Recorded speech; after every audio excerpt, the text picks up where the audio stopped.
आपको चलिए सीधा लिए चलते हैं। सीएम योगी आदित्यनाथ इस वक्त संबोधित कर रहे हैं। मेडल जीते हैं और कल प्रधानमंत्री जी ने उन सभी खिलाड़ियों के साथ संवाद भी किया और इसमें भी प्रसन्नता इस बात की कि भारत की कुल आबादी का 16% आबादी उत्तर प्रदेश में निवास करती है, लेकिन मेडल जीते उत्तर प्रदेश के खिलाड़ियों ने 25%। इस दिशा में हमें और अच्छे प्रयास को आगे बढ़ाना है और उस प्रयास के लिए एक मिनी स्टेडियम फरौह में बने, इसके लिए हम राज्य सरकार की तरफ से धनराशि उपलब्ध करवाएंगे, जिससे यहां पे नौजवानों के प्रशिक्षण के साथ साथ यहां पर स्टेडियम के निर्माण के कार्यक्रमों को आगे बढ़ाना, तेजी के साथ इस व्यवस्था को आगे बढ़ाना, यहां की जो वर्कशॉप है जिसमें औषधियों की उत्तम औषधियों के निर्माण की कार्रवाई चल रही है, उत्तर प्रदेश के आयुष विभाग के साथ एक समन्वय करते हुए ये इस कार्यक्रम को आगे बढ़ाएंगे तो इनको एक मार्केट भी मिलेगा और एक मंच भी मिल पाएगा।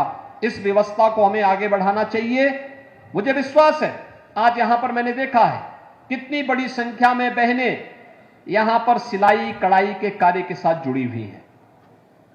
आज हम बहुत सारे कार्यक्रमों को आगे बढ़ाने का कार्य कर रहे हैं। आपके आगरा में फ्लैटेड फैक्ट्री बन रही है, रेडीमेड गारमेंट का एक महत्वपूर्ण हम पड़ाव बना सकते हैं। हमारी आधी आबादी ऐसी है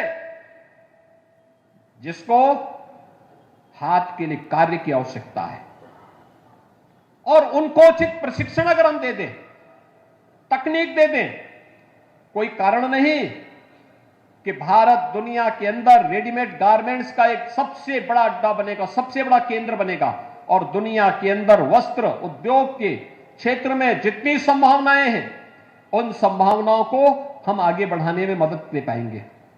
इस दिशा में जो प्रयास यहां धाम पिछले 20-25 वर्षों से कर रहा है वे अभिनंदनीय हैं।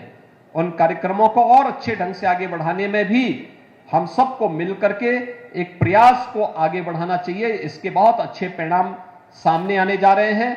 आज के इस अवसर पर भाइयों बहनों, जब हम लोग यहां पर उपस्थित हुए हैं, आज आपने देखा होगा कि भारत दुनिया की एक आर्थिक महाशक्ति के रूप में स्थापित हो रहा है। अनेक उपलब्धियां भारत के साथ जुड़ती जा रही हैं। एशियन गेम्स में 107 मेडल भारत ने जीते। उससे पहले नारी बंधन अधिनियम भी पारित हुआ है भारत की संसद से। भारत की संसद में, विधानसभाओं में 33% सीटें महिलाओं के लिए आरक्षित हों, नारी शक्ति के लिए आरक्षित हों।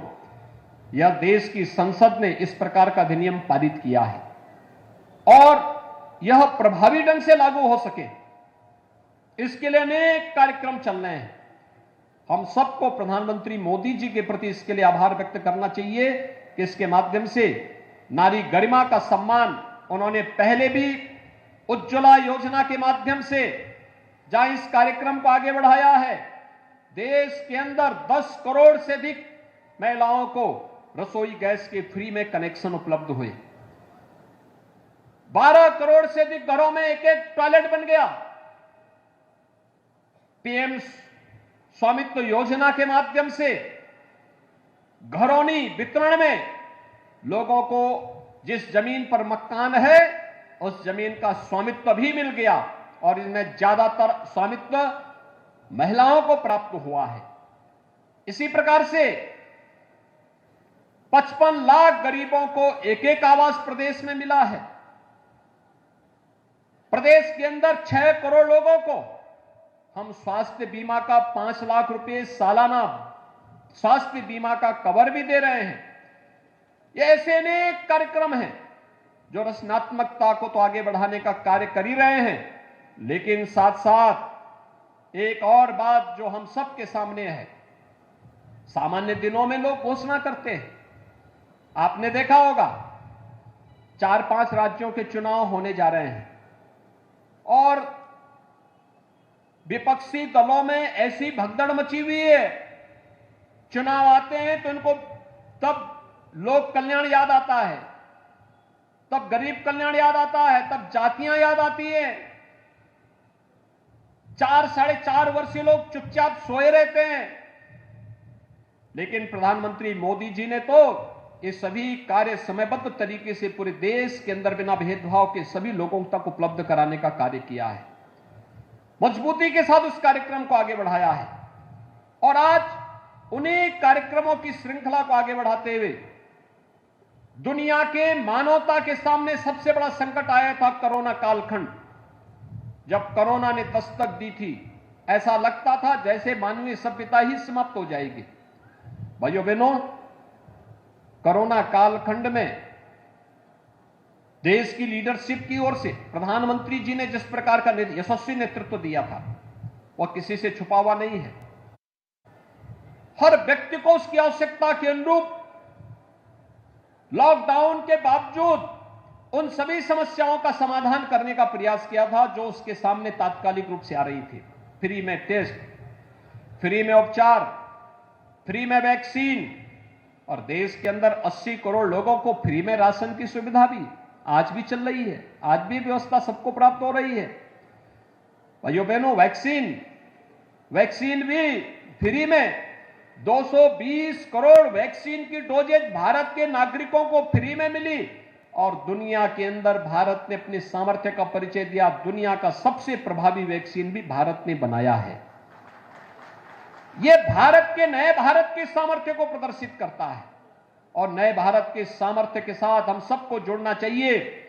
पंडित दीनदयाल उपाध्याय जी की कृपा, उनका आशीर्वाद है, बांके बिहारी की कृपा है, राधे रानी का आशीर्वाद है हम सबके साथ में, यमुना मैया का आशीर्वाद भी हम सबके साथ में है। हमें सफलता अवश्य प्राप्त होनी है, इसमें कोई संदेह नहीं होना चाहिए। आज के इस अवसर पर पंडित दीनदयाल उपाध्याय जी के जो सपने हैं, जो उनके संकल्प हैं, इन सपनों और संकल्पों को आगे बढ़ाने के लिए हम सभी पूरी प्रतिबद्धता के साथ कार्य करेंगे। इस विश्वास के साथ मैं आज के इस अवसर पर एक बार फिर से पंडित दीनदयाल उपाध्याय जी के स्मृतियों को नमन करता हूं।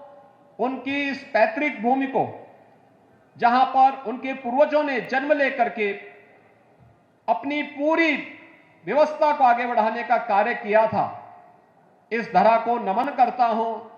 पंडित दीनदयाल उपाध्याय जी के पावन जयंती कार्यक्रम के अवसर पर उन्हें विनम्र श्रद्धांजलि अर्पित करता हूं और विश्वास इस बात के लिए आप सबको आश्वस्त करता हूं कि डबल इंजन की सरकार बिना भेदभाव के पंडित जी के सपनों को साकार करने के लिए पूरी प्रतिबद्धता के साथ, पूरी ईमानदारी के साथ कार्य करेगी। आप सबके प्रति मेरी शुभकामनाएं। धन्यवाद। जय हिंद।